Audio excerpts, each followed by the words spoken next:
Nous allons parler dans cette vidéo des différents modes qu'il peut y avoir. Ici, ce qu'on va faire, on va se faire un petit peu de ménage. Donc, on va récupérer tout ça et revenir, hop, à notre formulaire de départ. Donc, ici, je vais effacer l'input day, l'input job, hop. On va pouvoir également supprimer l'âge, les téléphones, les réseaux sociaux. Parfait. Et on va venir ici, du coup, s'effacer également ces objets-là. Alors, hop, j'ai effacé un chevron en trop. Voilà, nickel. Parfait. Et du coup, oui, on peut effacer également ceci. Nickel. Comme ça, on revient à notre formulaire de départ.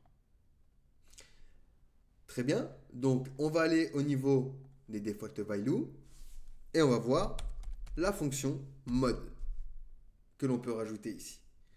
Ici, ce que je vais pouvoir faire, c'est un one, par exemple, submit. Hop, nickel. Donc là, on va le mettre, pardon, juste ici et pas à l'intérieur.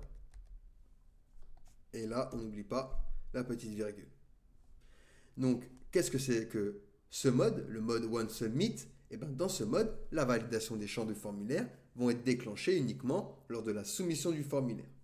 Généralement en appuyant donc sur un bouton envoyer ou en appuyant sur la touche entrée. Et bien, ça va signifier que au lieu que la validation des champs du formulaire n'a lieu que lorsque l'utilisateur est prêt à soumettre le formulaire, ce qui peut être utile pour des formulaires plus longs ou complexes, où vous ne voulez pas surcharger par exemple l'utilisateur avec des messages d'erreur avant qu'il n'ait terminé de remplir le formulaire, et bien vous allez utiliser ce mode, le mode onceSubmit. Il y a également d'autres modes, donc je le duplique, et ici on va mettre onBlur. Donc onBlur est un mode dans lequel la validation des champs du formulaire est déclenchée lorsque l'utilisateur quitte le champ du formulaire. Généralement en cliquant en dehors du champ ou en appuyant sur la touche Tab, par exemple, pour passer à un champ suivant. Et bien ça signifie que la validation va se produire à mesure que l'utilisateur interagit avec le formulaire, ce qui peut fournir un retour d'information plus immédiat sur la validité des données saisies. Donc ça c'est très utile pour les formulaires courts ou lorsqu'il est important de fournir des commentaires instantanés à l'utilisateur sur la validité des données entrées. Ensuite, on a également, hop, pareil, je le duplique et je le mets en commentaire. Nous avons également du coup one touch it. Dans ce mode, donc, la validation des champs du formulaire est déclarée lorsque l'utilisateur touche, donc met le focus sur un champ de formulaire, puis le quitte, donc qui perd le focus.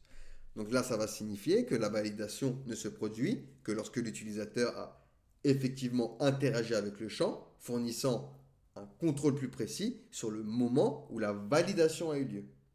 Ça, c'est très utile lorsque vous évitez de montrer des messages d'erreur tant que l'utilisateur n'a pas interagi avec un champ. Ensuite, nous avons également